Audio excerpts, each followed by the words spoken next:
श्री ओम करणी श्री ओम करणी श्री ओम करणी श्री ओम करणी।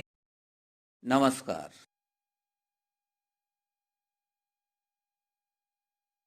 बाला रिधुबाई अब बड़ी हो रही हैं। अपने आंगन में सहेलियों और बहनों के साथ खेल रही हैं और अब वो समय आ गया है जब बाईसा के चमत्कार लोगों के सामने प्रकट होने लगे हैं। एक बार बाईसा ऐसे ही घूमर रमण कर रही थी अपने आंगन में। भुआ पीहर आई हुई थी तो भुआ बोलती है, रिधु तेरी आंगली पकड़ने वालों एक भाई भी चाहिए। तो रिधुबाई कहती हैं, भुआ सा एक नहीं दो। समय पाकर धीरे धीरे मेहा जी के 2 बच्चे हो गए। सारे गांव में प्रसन्नता की लहर दौड़ गई। रिधुबाई सा अब रिधुबाई सा नहीं, सुवापरी सगत के नाम से आसपास के गांवों तक में अपने नाम को प्रकट करने लगी। पास में एक सुवाप के पास में सुवा ब्राह्मण की एक ढाणी थी। सुवा बड़ा संपन्न ब्राह्मण था, अच्छा परिवार था, लेकिन पुत्र नहीं था। जब उसने सुना कि मेहा जी के तो आंगन में अब बेटे भी हो गए हैं, खेल रहे हैं, मैं भी जाऊं बाईसा के पास, मुझे भी आशीर्वाद मिले, तो बाईसा को भेंट करने के लिए क्या दें। तो घर से एक खोपरे की पाली लेकर के बाई साहब के पास आ रही हैं। वो आके बोलती हैं, बाई साहब थे थाके वास्ते तो भाई ले आया, मां पर भी कृपा करो। और यह कह करके बाई साह को वह पाली, खोपरे की पाली नजर की।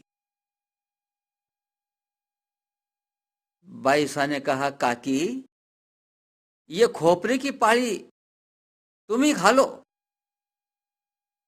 बस आशीर्वाद मिल गया। समय पा करके जल्दी ही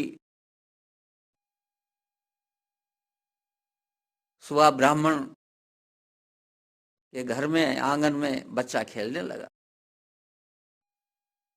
अब तो माताजी की ख्याति, स्वाबरी सगत की ख्याति दूर दूर तक फैल गई। पास में एक छोटी सी पुंगल नाम की रियासत थी। वहां का राजा था राव शेखा भाटी। अब माताजी ने देखा कि हमारा लक्ष्य तो बड़े बड़े राज्यों की स्थापना करना है ताकि प्रजा सुखी हो जाए, लुटेरे प्रजा को लूटें खसोटे नहीं, अत्याचार बंद हो। इस प्रकार से तो यह तभी संभव है जबकि जो वर्तमान राजाओं में, तत्कालीन राजाओं में प्रभावशाली रजवाड़े हैं, वो बड़े राजा के मात है तो आ जाएं। इसमें राव शेखा की भूमिका महत्वपूर्ण रहने वाली थी, इसलिए माताजी ने बाल्यकाल में ही उसकी व्यवस्था, दूरगामी व्यवस्था कर दी। राव शेखा एक छोटी सी सेना की टुकड़ी लेकर एक सैन्य अभियान पर निकल रहा है और घर से मन में संकल्प करता है कि स्वाप जाऊंगा पहले और स्वापरी सगत का आशीर्वाद प्राप्त करूंगा। स्वापरी सगत तो अंतर्यामी है, मन का भाव जानती है, और उन्हीं की लीला से वह राव शेखा आ रहा था। तो रिदु भाई अपनी मम्मी से कहती हैं, अपनी माँ से कहती हैं, माँ कलेवा दे दो पिताजी के लिए, मैं खेत में दे आऊं। तो माँ ने 2 रोटी और 1 कुल्हड़ में दही रिदुबाई को दे दिया। अब रिदुबाई उसको कपड़े में लपेट करके सिर पे रख करके और बड़ी मस्ती के साथ में घर से निकल करके बाहर जा रही हैं। गांव के फलसे पर जैसे ही वो पहुंचती हैं, उनको सामने से घोड़ों की टाप सुनाई पड़ती है और कुछ सवार आते नजर आते हैं। तो रिदु भाई एक साइड में हो जाती हैं उनको रास्ता देने के लिए। आगे आगे उनमें राव शेखा था। राव शेखा बोलता है, बाई जी यहाँ रिदुबाई स्वापरी सगत कोई है क्या? मैं उनका आशीर्वाद लेने आया हूं।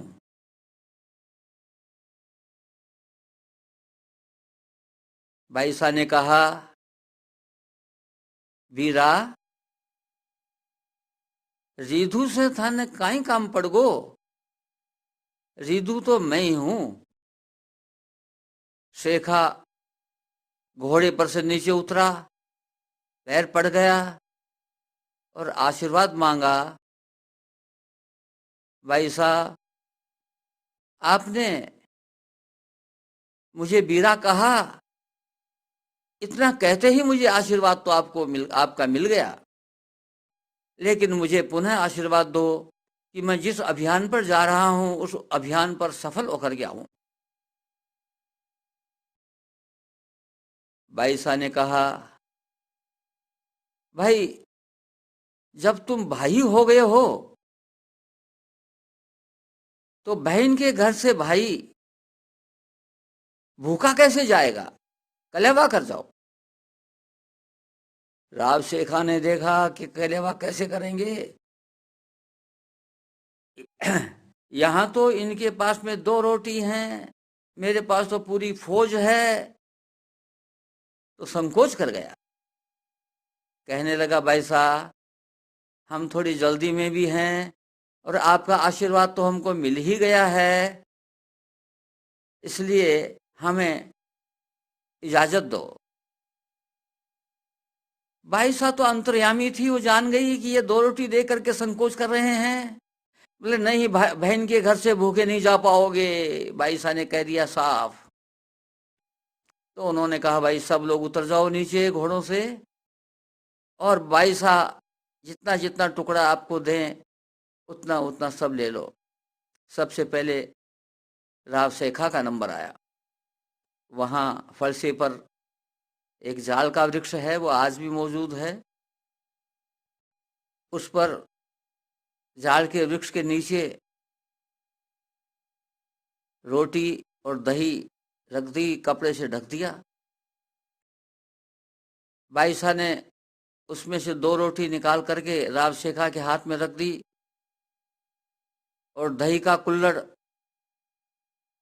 रोटी के ऊपर उलट दिया और फिर उस कपड़े के नीचे दही का कुल्हड़ रख दिया। दूसरा सिपाही आया, दूसरे को भी 2 रोटी निकाल करके रख दी, दही का कुल्हड़ भी उलट दिया, फिर दही का कुल्हड़ अंदर रख दिया। इस प्रकार से पूरी फौज को 2-2 रोटी मिल गई और एक एक दही का कुल्हड़ मिल गया। अब राव शेखा ने देखा कि ये तो माँ वास्तव में सगत का रूप ही है। फौज को आदेश दिया कि पेट भर के भोजन कर लो भाई, अब कोई बात की चिंता नहीं। और सारी फौज ने तृप्त होकर के भोजन किया, पेट भर के भोजन किया। इस प्रकार से जब यह घटना घटी तो उस क्षेत्र में दूर दूर तक स्वापरी सगत का नाम हो गया। लोग बाग अपनी मनोकामनाएं लेकर के रिधुबाई शाह के पास आने लगे, मनोकामना पूर्ण होने लगी, आनंद का तार छा गया। आज बस इतना ही। नमस्कार।